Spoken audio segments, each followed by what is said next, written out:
So hello everyone and welcome to the latest in our series of COVID-19 webcasts that we're bringing you from Travel Weekly to keep you all connected. And today I am joined by three leaders of the cruise sector, which of course has been in the spotlight within this challenge. And so we're delighted and really grateful for the time that the gentlemen have given up to speak to us today.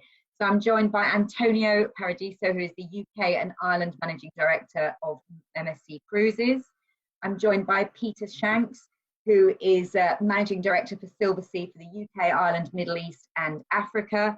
And I'm joined by Tony Roberts, who is the Vice President UK and Europe of Princess Cruises. So welcome, gentlemen. Thank you for joining us.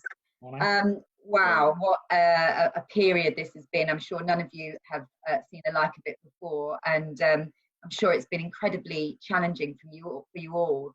Tony, I'm going to start with you.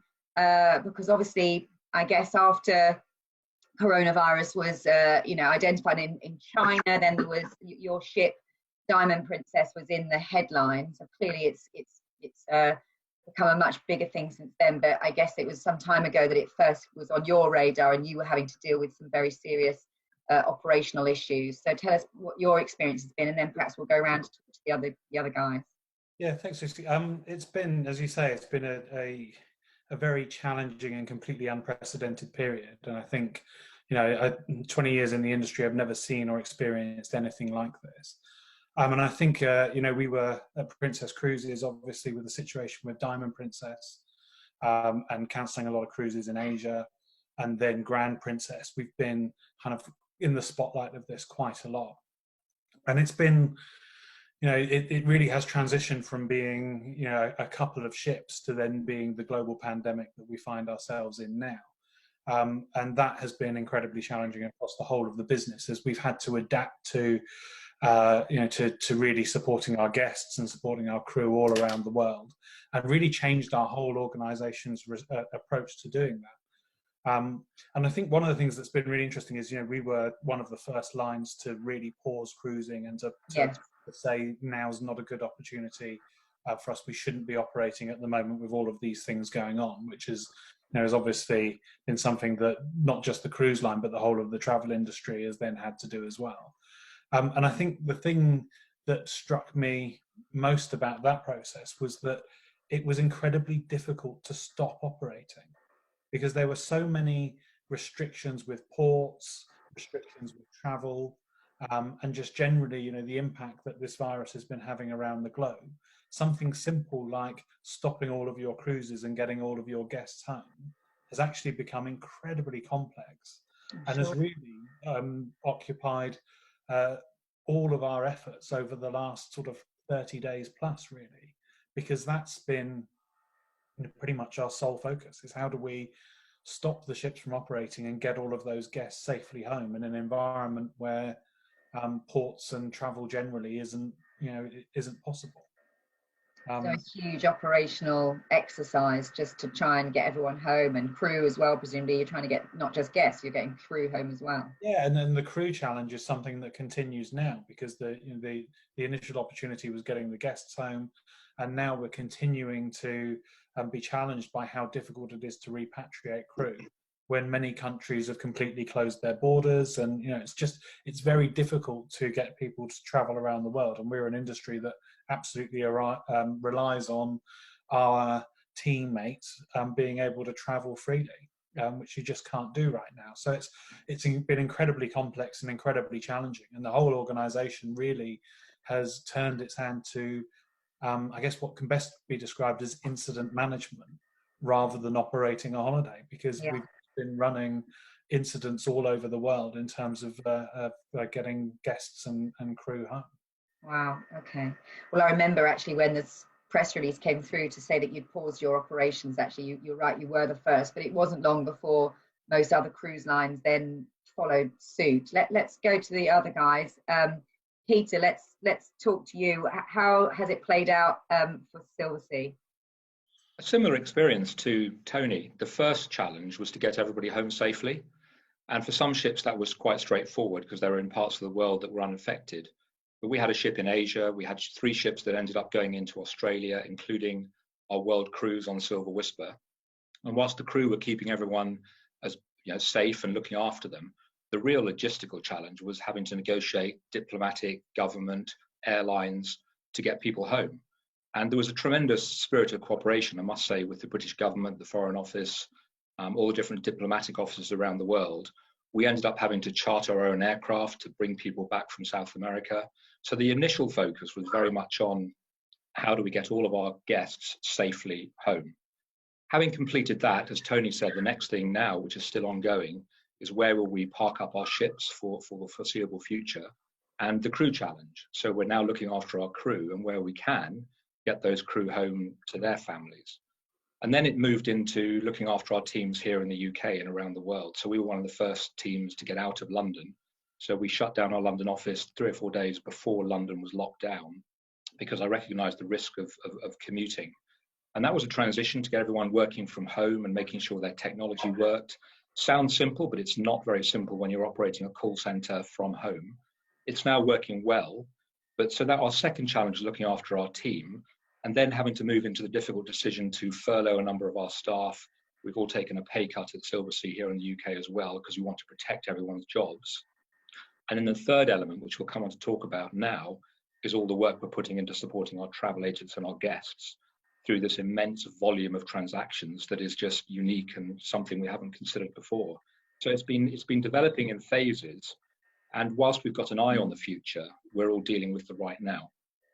Okay, yeah, well, we do want to talk about how you've supported agents and guests, but let's just get an experience from Antonio. I mean, you're a line that's, very European, based in Italy. You've got, you're Italian, you've got family in Italy. How's the experience been for you, Antonio? Probably the most challenging experience of my life. So I talk from all angles, if I'm honest. Personally, with my family being in a lockdown in Italy since months now. So trying to keep in touch with my parents, my relatives, through technology, FaceTime, WhatsApp, etc., etc. And in the meantime, we were dealing with the different phases of this catastrophe, because that's how we should be calling it. And, it's a similar story to Tony's and Peter. So we had the phase one, where basically the virus was pretty much, in Asia, in China. So we had to pause our operations in China and the wider Asia. Then we had the phase two. We had quite a few ships in the Mediterranean. So phase two still seemed safe, to travel and to cruise, within the Mediterranean Sea. But it was just a nightmare, because overnight, ports were closing down, countries were changing their policies or refusing, ships to dock in their own countries. So it was a logistical nightmare, because things were literally changing by the minute. So we had a ship stuck in Barcelona and another one in Malta. So believe me, it's been really, really challenging. Of course, our first priority was to adjust the itineraries first. And then we soon reached a stage where we had to stop our operations. However, we had passengers stuck in different parts of the world. So as already mentioned by Peter and by Tony, so you had to arrange charter flights to start the repatriation of your passengers. And then the following phase, of course, the repatriation of crew. And we have crew of 160 different countries. So you can only imagine, the work behind the scenes, dealing with the embassies, with the local authorities. And even when countries are refusing their own people, there are countries who don't want their crew back, don't want people from their own country back. So we had charter flights, repatriating the vast majority of our crew. And then we also had to deal with the crew members who actually had to stay on board, because there were restrictions in their own countries. So making arrangements for them on board, making sure they were feeling safe and sound, and why not giving them, free Wi-Fi and any possible arrangements, to keep these people in touch with their families.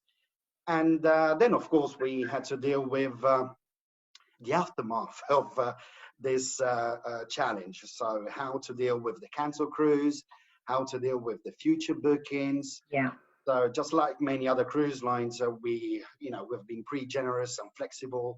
We've always put the customers at the heart of what we do. So You know, we started with the 125 future cruise credit with a refund. And is that what you're all doing? It seems that most cruise lines are giving this enhanced future cruise credit. That seems to be, I mean, we've had good, by and large, good reports that you've been generous in terms of offering refunds or an enhanced future cruise credit. Is that something that? Yeah, I think, you know, the what we want the cruisers to do, of course, is to give us another chance to shine in the future. So offering an enhancement to their willingness to come back has been something that I think has been natural across the industry. And what's been the rate of people taking a cruise credit to sail again in the future as opposed to taking a refund? So I think, to Antonia's point, from a Princess perspective, that's completely still ongoing, because we wanted to give people time to make that decision as well. So we're asking people to choose by the end of May whether they'd like to have the future cruise credit or whether they'd like a refund. Okay. So that gives them the maximum amount of flexibility to see how things develop and to make their mind. Some must have made that decision already. They're not all going to wait till the end of May. What's been the general? I'm just not interested to know if people are, you know, most people I've spoken to say they're actually and this is not cruise, this is general travel, but they're saying they might be getting 70% or so of people who are rebooking, but there's people who have genuine reasons why they can't rebook, and they would rather have a refund. I just wanted to know what that kind of rate was in cruise, really.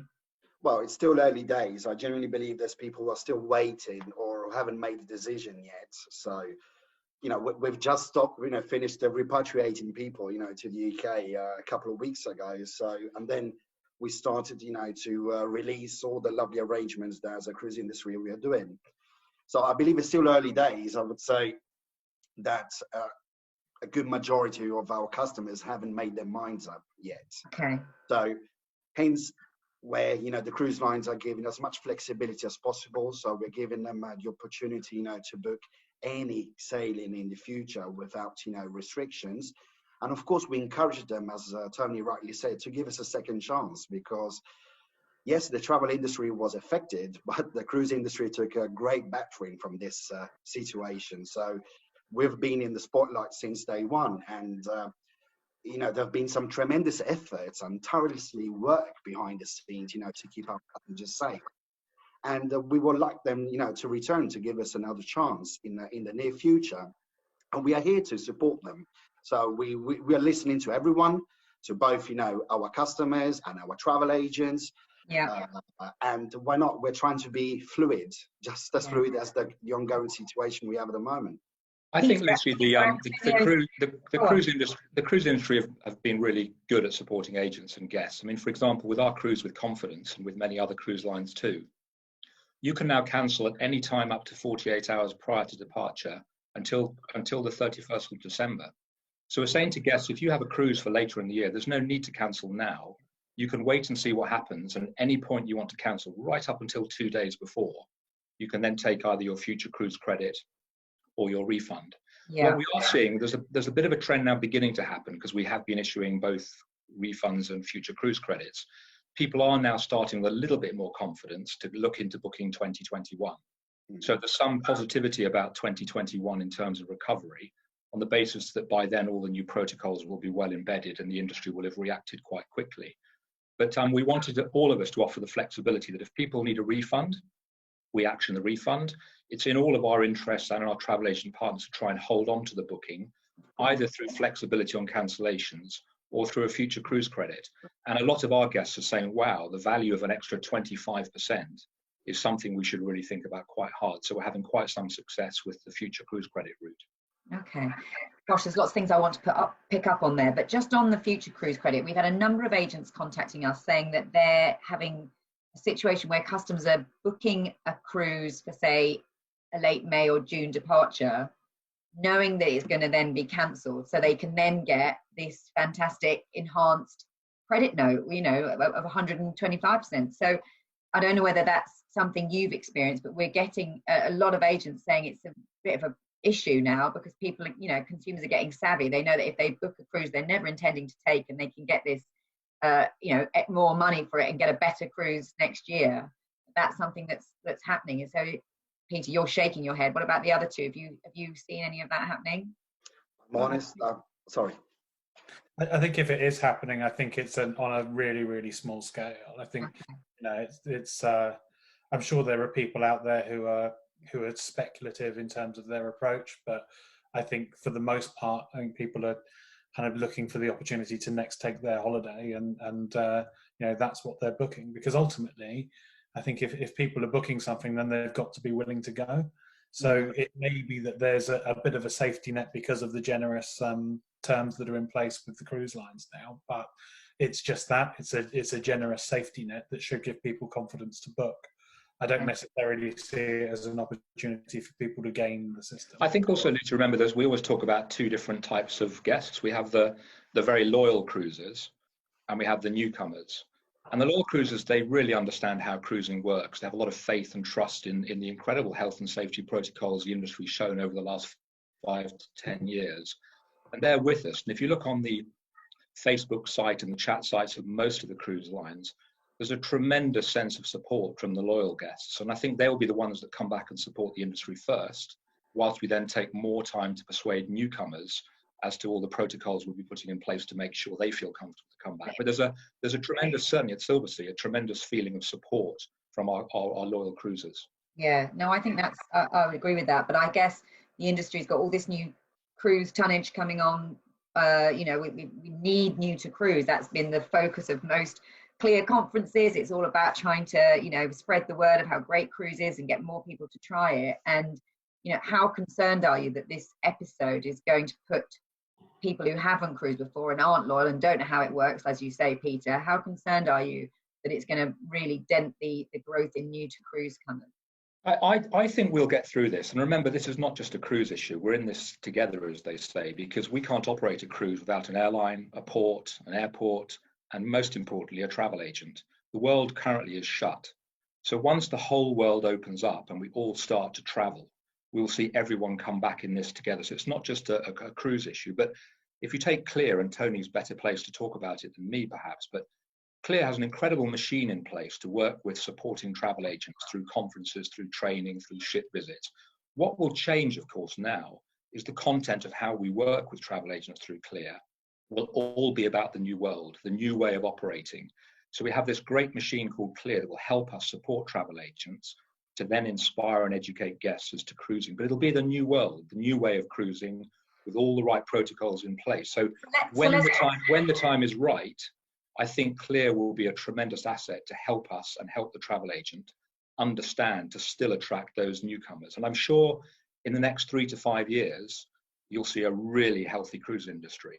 And clearly we need to spend the time to get ready for that growth, but the growth is still coming. Okay, very good to hear your optimism. So previously then, CLIA might have been concentrating on educating agents about the different ships or about the different destinations or the value of cruise. We've had lots of sessions like that. You're saying it needs to focus on the new world of cruising and the new protocols. So are you talking about health and safety procedures that you guys are now putting in place to reassure customers that cruising is a safe holiday choice? I think first thing I'd say, Lucy, is that those aren't new things. In the whole history of cruising, public health, safety have been absolutely at the forefront of everything that the cruise lines have done, and at the forefront of what CLIA have done as well, and educating people on the efforts of the cruise lines around public health and around the safety of our guests and crew has been paramount in our communication forever. I think what's happening now, as Peter's identified, is we've had a global crisis that's really impacted travel, and all travel needs to change, and cruise isn't exempt from that. We'll have to make significant changes in our operations in order to move and be successful in the new world. And the role of CLIA will be first of all in helping the cruise lines to work together to create those new protocols, and then to educate both the travel agents that we work with and consumers about what's been put in place. That means that we can comfortably and confidently welcome people back on board the ships. Yeah, and give me an idea, because obviously we had Heathrow Airport talking week before last around putting in body temperature scanners before you even got through the airport and had a chance to get on an aircraft. is that the kind of thing we're talking about on cruise ships, or you're saying you need to put in these new protocols or change your operations? What kind of things is the cruise sector looking at? I'm not asking you to say anything definitive because I'm sure it's being worked through, but what areas would you be looking at? Is it around increased social distancing, because of, you know, or is it technology? What is the cruise line currently? You know, you've got Peter in your big company, you've got that innovation lab based in Miami that I've been to, in your parent company in Royal Caribbean. I mean, these guys are super smart that they're coming up with incredible new technologies. What are you guys working on that we might see come to the fore? So it's too early to share that detail. There's a huge amount of work that's going on behind the scenes, but I think you identified the right thing, that I'm sure the ambition of the cruise industry is to go above and beyond what people would be expecting to happen, in the same way that we have in the past, not just on innovation.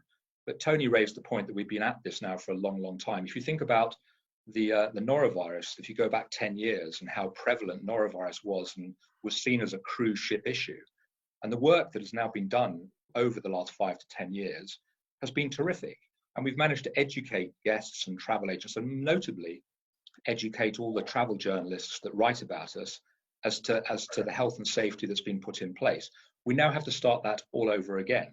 It's too early now to start talking about what those protocols may be. Okay. I'm confident that the ambition of the industry will be to go above and beyond what people would expect, so that we can safely welcome people back on board the ships in the future. But Now, allow me to say, Lucy, yeah. as Tony already rightly mentioned, you know, most of the protocols are already there. We just need to adapt ourselves to the new world. So if we're talking about thermal cameras, we already had the thermal cameras. We even had thermal cameras, you know, at the office near Uxbridge. So we all do deep fleet, you know, sanitation and cleansing, you know, 5 times a day. So there's a lot going on, because the security and the safety of passengers has always been our priority. We will just need probably to focus on different areas. You mentioned one like the social distancing. So how's that going to come into play? So this is something that we are already, you know, looking at and working on. But I'm pretty confident saying that we will be back, and we will be back stronger. I mean, it's small. We're all learning from this, you know. Yeah, I know, I understand that. But even small things, on your sister brand, Peter, Azamara, I know they don't ever shake hands, ever. I mean, and that's the only cruise line I'm aware of that. There might be others, but they always fist bump, and they've been doing that for a long time because they don't want to pass on germs. So it's not every guest stuff, is it? It could be all manner of things that are brought in across the cruise industry that will make a difference. Yes, absolutely. That's the ambition, and I'm absolutely confident that's where we'll get to. Okay, I just wanted to pick up, and I am being devil's advocate here because I don't necessarily agree with this, but you mentioned journalists and how you've got an education to do around the people that are writing about journalists, about cruising, sorry. And yesterday in The Guardian, there was an article saying, would people ever go on cruises again? No, was the headline. And the stand first was, cruise ships have become floating dungeons where the unlucky have been confined, ideal incubators of infectious diseases. You know, lots of information, you know, lots of the article's a long article with all sorts of things in it that would make you turn. But the problem is, people are reading this, whether it's true or not, and I'm sure you would debate it and dispute it, but people are reading this stuff, consumers are reading this stuff. And, you know, earlier when I was talking to Antonio, he said, look, the cruise industry, you know, or the travel industry has been hit, but cruise has been really hit. You know, I'm not seeing articles like that written about other parts of the travel industry. Why is cruise, or, you know, why is cruise being singled out if it's as safe as getting on a plane? Or and what can the cruise industry do to overcome articles like this that are so damaging for consumers who might be considering a cruise? So I think it is, I think, unfortunate that cruise seems to have been singled out in the travel industry through this. And I think some of that is because of the high profile nature of some of the incidents that have happened, and it's been front page news. And unfortunately, we are seeing some of the media turning now to, you know, some of these more speculative pieces around this kind of thing. And I think that's a reflection of the fact that guests are now, for the large part, are safely home. And, you know, the cruise lines are turning their attention to how we adapt and evolve into the new world and get ready to start sailing again. I think what we need to do as an industry is continue to educate consumers, and the travel agents will assist us in doing this, on all of the things that we are doing.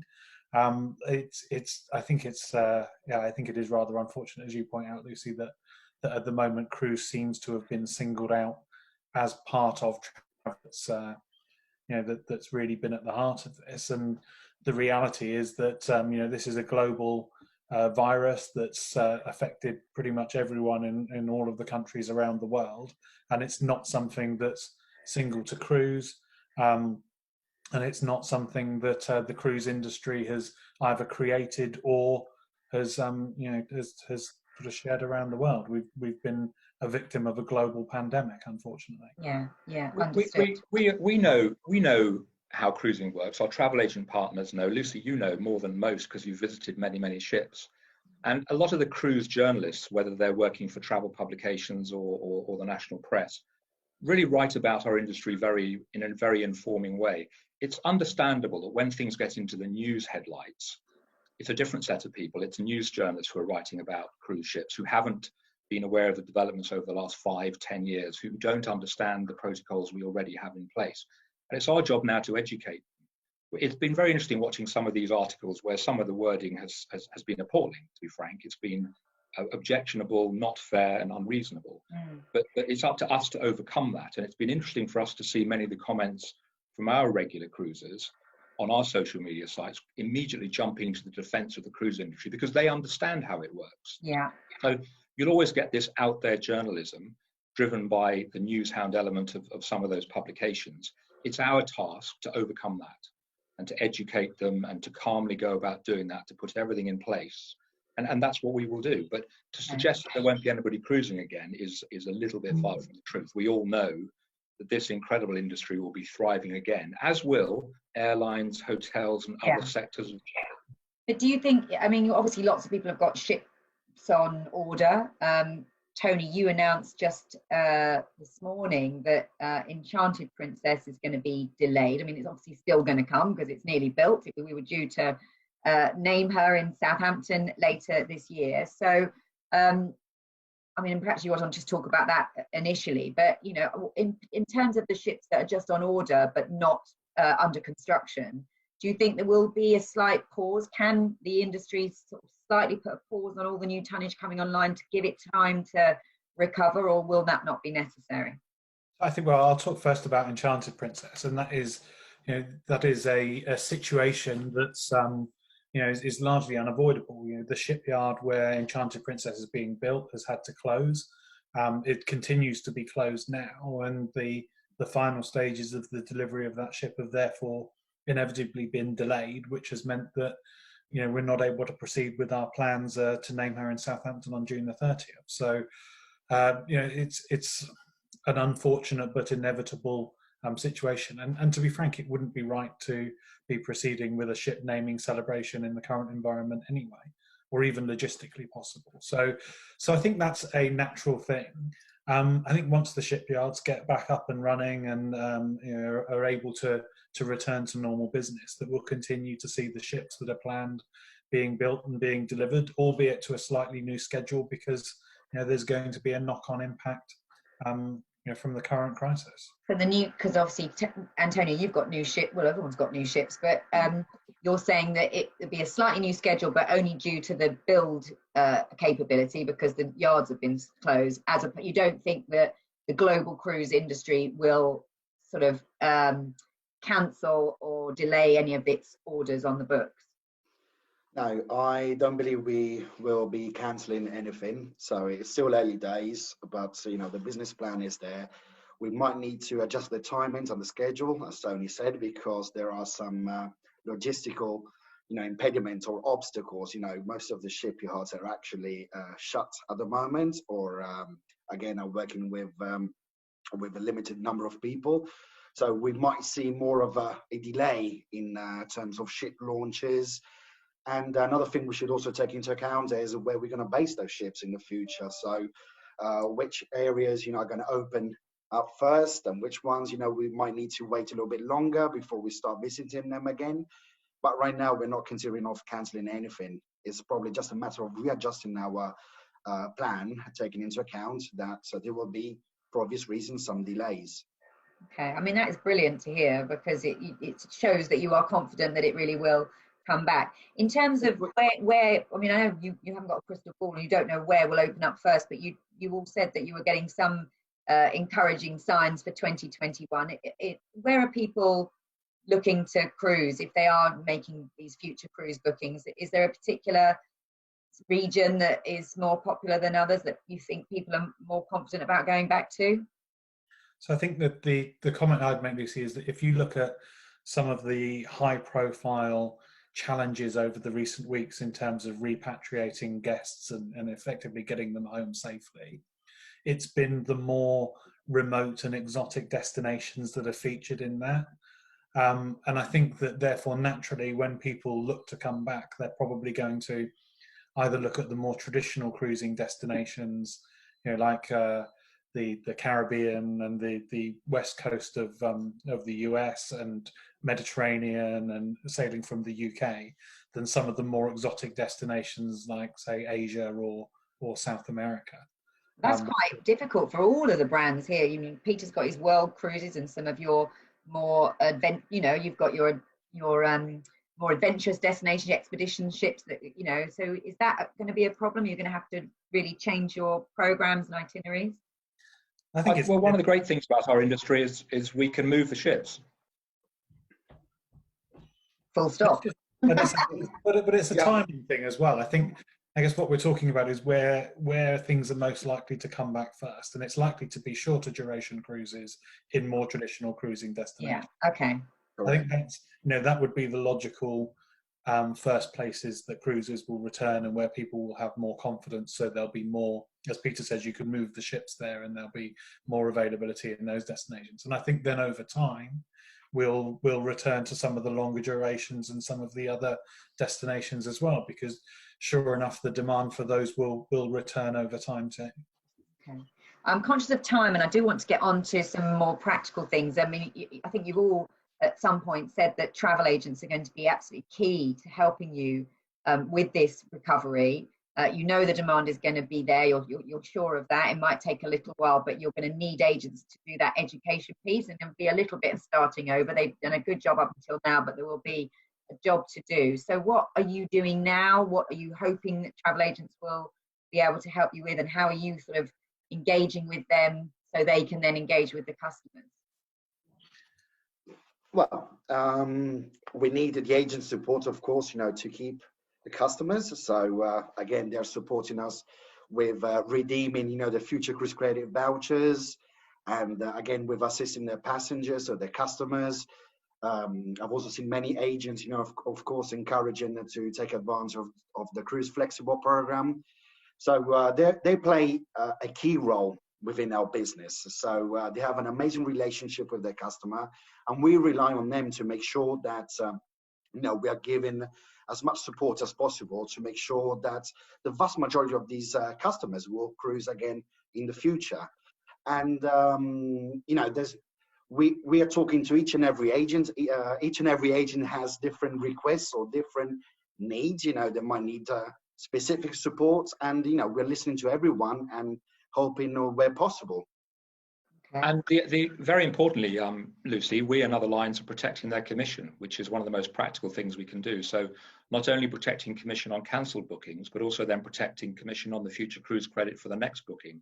So commission is sort of the heart of travel agents' income. So do they hold on? They don't get it twice though. They don't get it.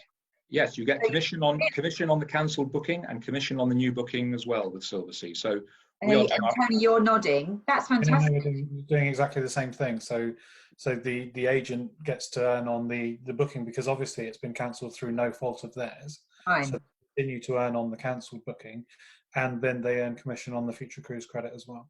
Okay. That's fantastic.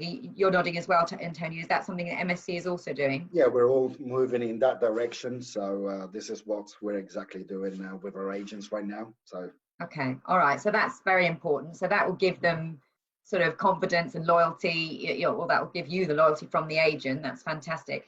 And then obviously we've mentioned CLIA and how important their role is going to be, but unfortunately, you know, and understandably, they've had to cancel their CLIA's main conference this year, which was at the end of April. And I guess there'll be other, you know, things like ship launches, which would have been a fantastic educational opportunity for agents to see ships, and that helps them sell. So without that sort of face-to-face and practical educational piece, what else are you encouraging them to do? I know you're keeping in touch to help them with the rebookings, but or maybe it's just too soon, but I guess it will come that you'll have to still inspire about the future. Yes, I think it's we're all itching in our hearts to get out there and start promoting, but it's the wrong time to do that at the moment. It's too early. It would be the wrong thing to do. So at the moment, it's about support. So it's about talking to them, sharing information, sharing education, telling them what's going on, giving them some interesting things to tell their customers in turn what's happening with our industry.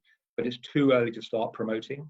As and when that time comes, then, you know, working particularly electronically with travel agents, there'll be good opportunities to start to rebuild the market.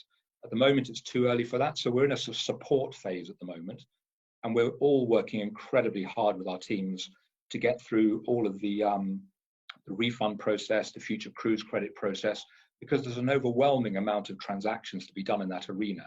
And we're trying to work as best we can to give the agent and our guests what they're looking for, while our guests are doing, our staff are doing that from home. So there's a huge effort going on from all of us to support travel agents as best we can. And we're still very contactable, we're still very visible, and we're willing to help in any way we can. At the moment, though, for us, it's all about support. And we must give them the support until the time is right to recover and start to rebuild and promote. Yeah, and I guess you don't really have a time scale on when you'll move into that next phase.